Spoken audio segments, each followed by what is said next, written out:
to the United States in the start of a trial over a killing which shocked the nation.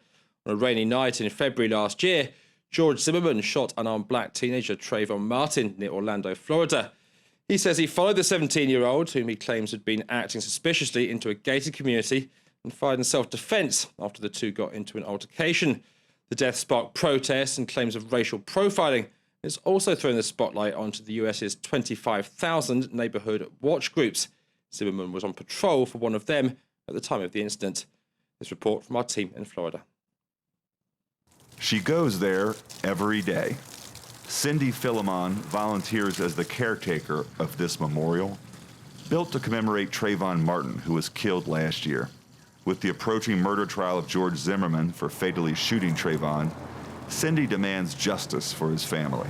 What the whole world want to know is, what was his reason for taking this child's life? What was his reason to zero in on him and just say he looks suspicious and I'm going to take matters into my own hand? Trayvon Martin's shooter used to live in this quiet, gated community near Orlando. George Zimmerman was the neighborhood crime watch leader inside these gates. The night of the tragedy, he was patrolling when he saw on the corner of this block a teenager wearing a hoodie. We've had some break-ins in my neighborhood, and there's a real suspicious guy. Zimmerman contacts the police. Are you following him? Yeah, okay, we don't need you to do that. On the tape, the operator discourages Zimmerman from following Martin. Zimmerman ignores the request. A few days before the trial, relatives and friends of the victim meet together for a final prayer. Hundreds of people gather to show their support for Trayvon's parents. At the church, the family's attorney addresses the crowd. Over 2 million people signed the petition saying that we cannot send this irresponsible message that you can kill an unarmed child, whether he's black, brown, white, or yellow, and the person go home and sleep in their bed at night. Benjamin Crump wants to use this trial as an example of how dangerous a neighborhood watch association can be if not controlled.